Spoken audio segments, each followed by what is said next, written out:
The Horla, May 8th. What a lovely day. I have spent all the morning lying on the grass in front of my house, under the enormous plantain tree which covers and shades and shelters the whole of it. I like this part of the country. I am fond of living here, because I am attached to it by deep roots, the profound and delicate roots which attach a man to the soil on which his ancestors were born and died, to their traditions, their usages, their food, the local expressions, the peculiar language of the peasants, the smell of the soil, the hamlets, and to the atmosphere itself. I love the house in which I grew up. From my windows I can see the Seine, which flows by the side of my garden. On the other side of the road, almost through my grounds, the great and wide Seine, which goes to Rouen and Havre, and which is covered with boats passing to and fro.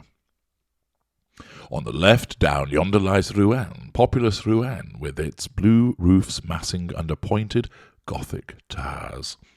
Innumerable are they, delicate or broad, dominated by the spire of the cathedral, full of bells which sound through the blue air on fine mornings, sending their sweet and distant iron clang to me.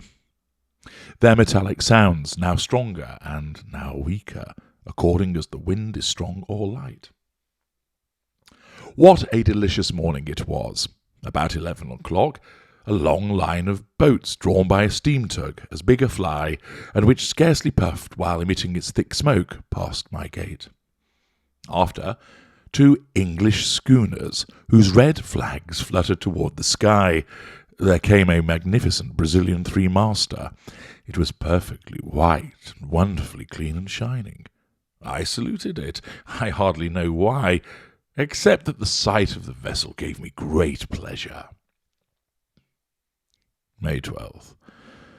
I have had a slight feverish attack for the last few days, and I feel ill, or rather, I feel low-spirited. Whence come those mysterious influences which change our happiness into discouragement, and our self-confidence into diffidence? One might almost say that the air, the invisible air, is full of unknowable forces, whose mysterious presence we have to endure. I wake up in the best of spirits with an inclination to sing in my heart. Why? I go down by the side of the water, and suddenly, after walking a short distance, I return home wretched, as if some misfortune were awaiting me there. Why? Is it a cold shiver, which, passing over my skin, has upset my nerves and given me a fit of low spirits? Is it the form of the clouds, or the tints of the sky, or the colours of the surrounding objects, which are so changeable, which have troubled my thoughts as they passed before my eyes? Who can tell? Everything that surrounds us, everything that we see without looking at it, everything that we touch without knowing it, everything that we handle without feeling it, everything that we meet without clearly distinguishing it, has a rapid, surprising, and inexplicable effect upon us and upon our organs, and through them on our ideas and on our being itself. How profound that mystery of the invisible is! We cannot fathom it with our miserable senses. Our eyes are unable to perceive what is either too small or too great, too near to or too far from us. We can see neither the inhabitants of a star nor a drop of water. Our ears deceive us, for they transmit to us the vibrations of the air in sonorous notes.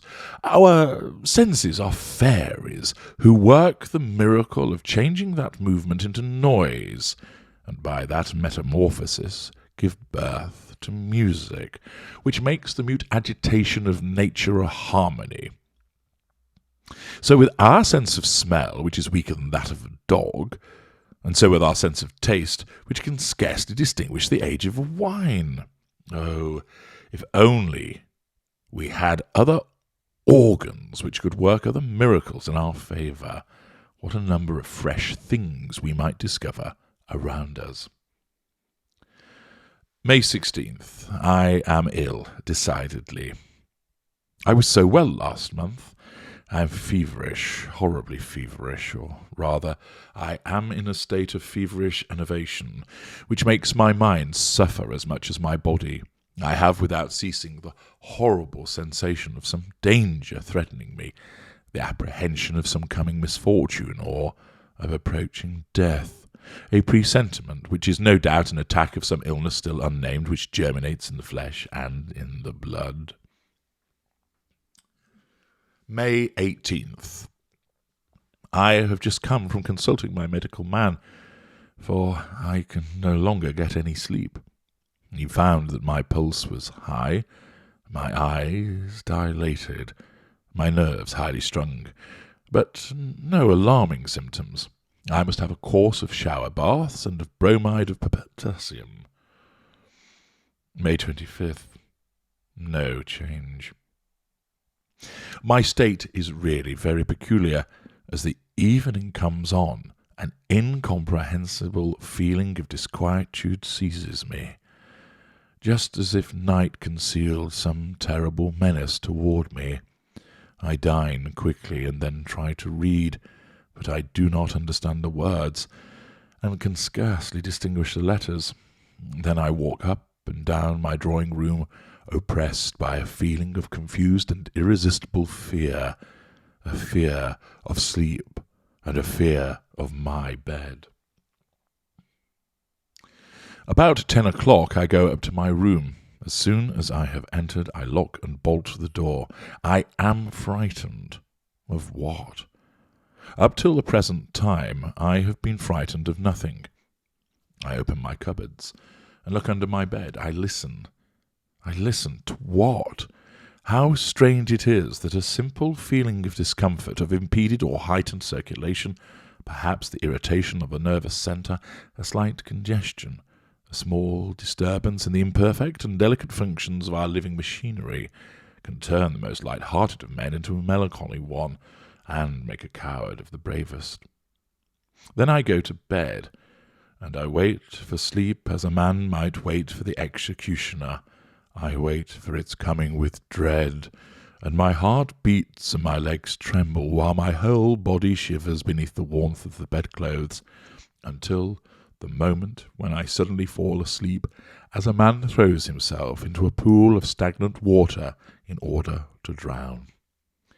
I do not feel this perfidious sleep coming over me as I used to, but a sleep which is close to me and watching me, which is going to seize me by the head, to close my eyes and annihilate me. I sleep a long time, 2 or 3 hours perhaps, then a dream, no, a nightmare lays hold on me. I feel that I am in bed and asleep. I feel it and I know it, and I feel also that somebody is coming close to me, is looking at me, touching me, is getting onto my bed, is kneeling on my chest, is taking my neck between his hands and squeezing it with all his might in order to strangle me. I struggle, bound by that terrible powerlessness which paralyzes us in our dreams. I try to cry out, but I cannot. I want to move, I cannot. I try with the most violent efforts and out of breath to turn over and throw off this being which is crushing and suffocating me. I cannot. And then suddenly I wake up, shaken and bathed in perspiration. I light a candle and find that I am alone, and after that crisis which occurs every night, I at length fall asleep and slumber tranquilly till morning. June 2nd. My state has grown worse. What is the matter with me? The bromide does me no good, and the shower baths have no effect whatever. Sometimes, in order to tire myself out, though I am fatigued enough already, I go for a walk in the forest of Roumare. I used to think at first that the fresh light and soft air, impregnated with the odour of herbs and leaves, would instill new life into my veins and impart fresh energy to my heart. One day I turned into a broad ride in the wood, and then I diverged towards La Boule through a narrow path between 2 rows of exceedingly tall trees, which placed a thick green, almost black roof between the sky and me. A sudden shiver ran through me, not a cold shiver, but a shiver of agony, and so I hastened my steps, uneasy at being alone in the wood, frightened stupidly and without reason at the profound solitude. Suddenly it seemed as if I were being followed, that somebody was walking at my heels, close, quite close to me, near enough to touch me. I turned round suddenly, but I was alone. I saw nothing behind me except the straight broad ride, empty and bordered by high trees, horribly empty. On the other side, also, it extended until it was lost in the distance and looked just the same. Terrible. I closed my eyes. Why? And then I began to turn around on one heel very quickly, just like a top. I nearly fell down and opened my eyes. The trees were dancing round me, and the earth heaved. I was obliged to sit down. Then, I no longer remembered how I had come. What a strange idea! What a strange, strange idea! I did not the least know.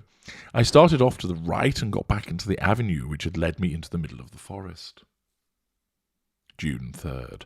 I have had a terrible night. I shall go away for a few weeks, for no doubt a journey will set me up again.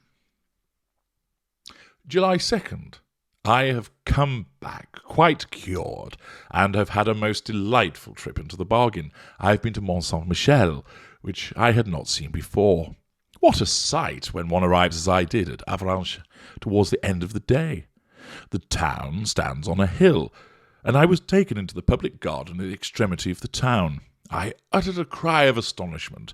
An extraordinarily large bay lay extended before me, as far as my eyes could reach, between two hills which were lost to sight in the mist, and in the middle of this immense yellow bay, under a clear golden sky, a peculiar hill rose up, sombre and pointed in the midst of the sand. The sun had just disappeared, and under the still flaming sky stood out the outline of that fantastic rock, which bears on its summit a picturesque monument. At daybreak I went to it. The tide was low, as it had been the night before, and I saw that wonderful abbey rise up before me as I approached it. After several hours of walking, I reached the enormous mass of rock which supports the little town, dominated by the great church. Having climbed the steep and narrow street, I entered the most wonderful Gothic building that has ever been erected to God on earth, large as a town and full of low rooms which seem buried beneath vaulted roofs, and of lofty galleries supported by delicate columns. I entered this gigantic granite jewel, which is as light in its effect as a bit of lace and is covered with towers, with slender belfries to which spiral staircases ascend. The flying buttresses raise strange heads that bristle with chimeras, with devils, with fantastic animals, with monstrous flowers, are joined together by finely carved arches to the blue sky by day and to the black sky by night. When I had reached the summit, I said to the monk who accompanied me, "Father, how happy you must be here!" And he replied, "It is very windy, monsieur." And so we began to talk, while watching the rising tide, which ran over the sand and covered it with a steel cuirass. And then the monk told me stories, all the old stories belonging to the place, legends, nothing but legends. One of them struck me forcibly. The country people, those belonging to the Mornay, declare that at night one can hear talking going on in the sand, and also that two goats bleat, one with a strong, the other with a weak voice. Incredulous people declare that it is nothing but the screaming of the sea birds, which occasionally resembles bleatings, and occasionally human lamentations. But belated fishermen swear that they have met an old shepherd, whose cloak-covered head they can never see, wandering on the sand between two tides, round the little town placed so far out of the world. They declare he is guiding and walking before a he-goat with a man's face, and a she-goat with a woman's face, both with white hair, who talk incessantly, quarrelling in a strange language, and then suddenly cease talking in order to bleat with all their might. Do you believe it? I asked the monk. I scarcely know, he replied, and I continued, if there are other beings beside ourselves on this earth, how come it is that we have not known it for such a long time? Or why have you not seen them? How is it that I have not seen them? He replied, do we see the 100,000th part of what exists? Look here. There is the wind, which is the strongest force in nature. It knocks men down and blows down buildings, uproots trees, raises the sea into mountains of water, destroys cliffs and casts great ships onto the breakers. It kills, it whistles, it sighs, it roars. But have you ever seen it? And can you see it? Yet it exists for all that. I was silent before this simple reasoning. That man was a philosopher, or perhaps a fool. I could not say which exactly, so I held my tongue. What he had said had often been in my own thoughts. July 3rd. I have slept badly. Certainly, there is some feverish influence here, for my coachman is suffering in the same way as I am. When I went back home yesterday, I noted his singular paleness, and I asked him, what is the matter with you, Jean? The matter is that I never get any rest, and my nights devour my days. Since your departure, monsieur, there has been a spell over me. However, the other servants are all well, but I am very frightened of having another attack myself. July 4. I am decidedly taken again, for my old nightmares have returned. Last night I felt somebody leaning on me, who was sucking my life from between my lips with his mouth. Yes, he was sucking it out of my neck like a leech would have done. Then he got up, satiated, and I woke up so beaten, crushed, and annihilated that I couldn't move.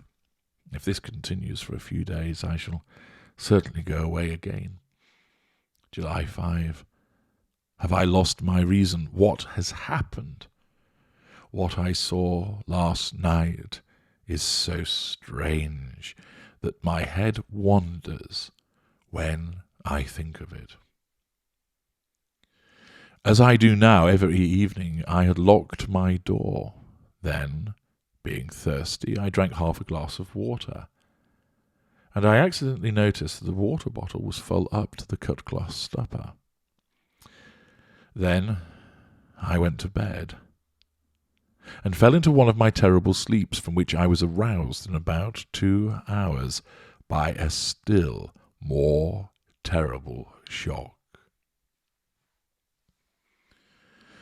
Picture to yourself a sleeping man who is being murdered, who wakes up with a knife in his chest, a gurgling in his throat, is covered with blood, can no longer breathe, is going to die, and does not understand anything at all about it. There you have it.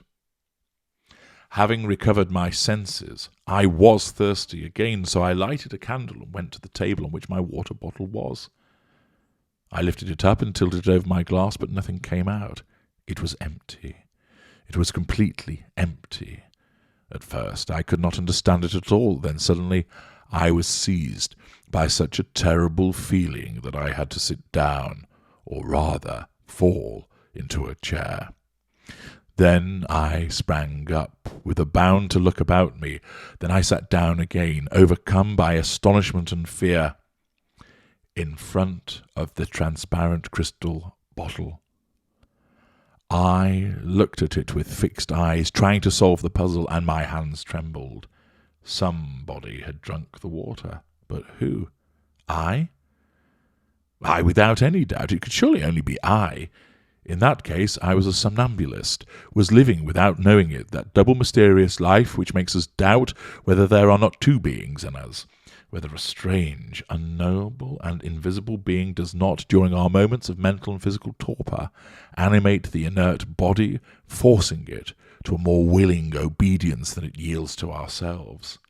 Oh, who will understand my horrible agony? Who will understand the emotion of a man sound in mind, wide awake, full of sense, who looks in horror at the disappearance of a little water while he was asleep, through the glass of a water bottle? And I remained sitting until it was daylight, without venturing to go to bed again. July 6. I am going mad. Again, all the contents of my water bottle have been drunk during the night, or rather, I have drunk it. But is it I? Is it I? Who could it be? Who? Oh God, am I going mad? Who will save me? July 10. I have just been through some surprising ordeals. Undoubtedly, I must be mad, and yet, on July 6, before going to bed, I put some wine, milk, water, bread, and strawberries on my table. Somebody drank, I drank, all the water and a little of the milk, but neither the wine nor the bread nor the strawberries were touched. On the 7th of July, I renewed the same experiment with the same results, and on July 8, I left out the water and milk and nothing was touched. Lastly, on July 9, I put only water and milk on my table, taking care to wrap up the bottles in white muslin and to tie down the stoppers. Then I rubbed my lips, my beard, and my hands with pencil lead and went to bed. Deep slumber seized me, soon followed by a terrible awakening. I had not moved and my sheets were not marked. I rushed to the table. The muslin around the bottles remained intact. I undid the string, trembling with fear. All the water had been drunk, and so had the milk. Oh, great God! I must start for Paris immediately. July 12th, Paris. I must have lost my head during the last few days. I must be the plaything of my enervated imagination, unless I am really a somnambulist, or I have been brought under the power of one of those influences, hypnotic suggestion, for example, which are known to exist but have hitherto been inexplicable. In any case, my mental state bordered on madness, and 24 hours of Paris sufficed to restore me to my equilibrium. Yesterday, after doing some business and paying some visits which instilled fresh and invigorating mental air into me, I wound up my evening at the Théâtre Français. A drama by Alexander Dumas, the younger, was being acted, and his brilliant and powerful play completed my cure. Certainly, solitude is dangerous for active minds. We need men who can think and can talk around us when we are alone for a long time. We people space with phantoms. I returned along the boulevards to my hotel in excellent spirits. Amid the jostling of the crowd, I thought, not without irony, of my terrors and surmises of the previous week, because I believed, yes, I believed, that an invisible being lived beneath my roof. How weak our mind is, how quickly it is terrified and unbalanced as soon as we are confronted with a small, incomprehensible fact. Instead of dismissing the problem with, we do not understand because we cannot find the cause, we immediately imagine terrible mysteries and supernatural powers. July 14th, Fate of the Republic. I walked through the streets, and the crackers and flags amused me like a child. Still, it is very foolish to make merry on a set date by government decree. People are like a flock of sheep, now steadily patient, now in ferocious revolt. Say to it, amuse yourself, and it amuses itself. Say to it, go and fight with your neighbour, and it goes and fights. Say to it, vote for the emperor, and it votes for the emperor. Then say to it, vote for the republic, and it votes for the republic. Those who direct it are stupid too, but instead of obeying men, they obey principles, a course which can only be foolish, ineffective, and false, for the very reason that principles are ideas which are considered as certain and unchangeable, whereas in this world one is certain of nothing, since light is an illusion and noise is deception. July 16th. I saw some things yesterday that troubled me very much. I was dining at my cousin's, Madame Sable, whose husband is colonel of the 76th Chasseurs at Limoges. There were 2 young women there, one of whom had married a medical man, Dr. Parent, who devotes himself a great deal to nervous diseases and to the extraordinary manifestations which just now experiments in hypnotism and suggestion are producing. He related to us at length the enormous results obtained by English scientists and the doctors of the medical school at Nancy, and the facts which he adduced appeared to me so strange that I declared that I was altogether incredulous. "We are," he declared, "on the point of discovering one of the most important secrets of nature. I mean to say, one of its most important secrets on this earth, for assuredly there are some up in the stars yonder of a different kind of importance. Ever since man has thought, since he has been able to express and write down his thoughts, he has felt himself close to a mystery which is impenetrable to his coarse and imperfect senses, and he endeavours to supplement the feeble penetration of his organs by the efforts of his intellect. As long as that intellect remained in its elementary stage, this intercourse with invisible spirits assumed forms which were commonplace, though terrifying. Thence sprang the popular belief in the supernatural, the legends of wandering spirits, of fairies, of gnomes, of ghosts. I might even say the conception of God, for our ideas of the workman-creator, from whatever religion they may have come down to us, are certainly the most mediocre, the stupidest, and the most unacceptable inventions that ever sprang from the frightened brain of any human creature. Nothing is truer than what Voltaire says. If God made man in his own image, man has certainly paid him back again. But for rather more than a century, men seem to have had a presentiment of something new. Mesmer and some others have put us on an unexpected track, and within the last 2 or 3 years especially, we have arrived at results really surprising. My cousin, who is also very incredulous, smiled, and Dr. Parent said to her, "Would you like me to try and send you to sleep, madame?" "Yes, certainly." She sat down in an easy chair, and he began to look at her fixedly, as if to fascinate her. I suddenly felt myself somewhat discomposed. My heart beat rapidly, and I had a choking feeling in my throat. I saw that Madame Sable's eyes were growing heavy, her mouth twitched, and her bosom heaved, and at the end of 10 minutes she was asleep. "Go behind her," the doctor said to me, so I took a seat behind her. He put a visiting card into her hands and said to her, "This is a looking-glass. What do you see in it?" She replied, "I see my cousin." "What is he doing?" "He is twisting his moustache." "And now?" "He is taking a photograph out of his pocket." "Whose photograph is it?" "His own."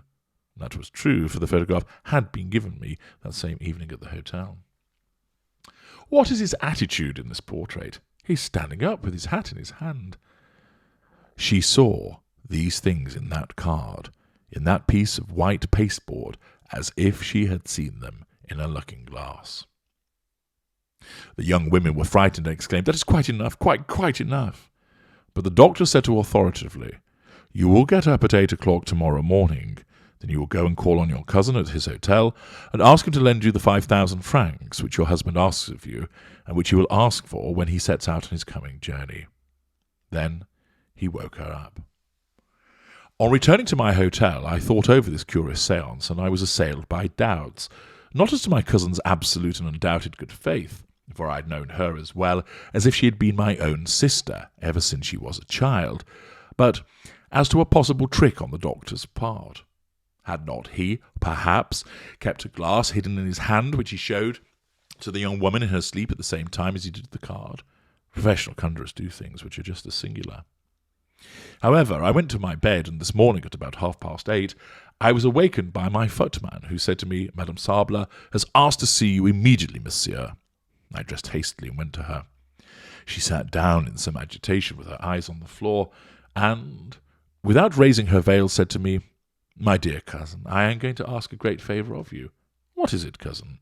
"I do not like to tell you, and yet I must. I am in absolute want of 5,000 francs. "What, you?" "Yes, I, or rather my husband, who has asked me to procure them for him." I was so stupefied that I hesitated to answer. I asked myself whether she had not really been making fun of me with Dr. Parent, if it were not merely a well-acted farce which had gotten up beforehand. On looking at her attentively, however, my doubts disappeared. She was trembling with grief, so painful was this step to her, and I was sure that her throat was full of sobs. I knew that she was very rich, and so I continued, "What, has he not, your husband, 5,000 francs at his disposal? Come, think, are you sure that he has commissioned you to ask me for them?" She hesitated for a few seconds, as if she were making a great effort to search her memory, and then she replied, Yes, I am quite sure of it. He has written to you? She hesitated again and reflected, and I guessed the torture of her thoughts. She did not know. She only knew that she was to borrow 5,000 francs off me for her husband, so she told a lie. Yes, he has written to me. When, pray? You did not mention it to me yesterday. I received his letter this morning. Can you show it to me? No, it contained private matters, things too personal to ourselves. I burned it. So your husband runs into debt? She hesitated again and then murmured, I do not know. Thereupon I said bluntly, I have not 5,000 francs at my disposal this moment, my dear cousin. She uttered a cry as if she was in pain, and said, Oh, I beseech you to get them for me. She got excited and clasped her hands as if she were praying to me. I heard her voice change its tone. She wept and sobbed, harassed and dominated by an irresistible order that she had received. Oh, I beg you to. If you knew what I am suffering, I want them today. I had pity on her. You shall have them by and by, I swear to you. Oh, thank you, how kind you are. I continued. Do you remember what took place at your house last night? Yes. Do you remember that Dr. Parent sent you to sleep? Yes. Oh, very well then. He ordered you to come to me this morning to borrow 5,000 francs, and at this moment you are obeying that suggestion.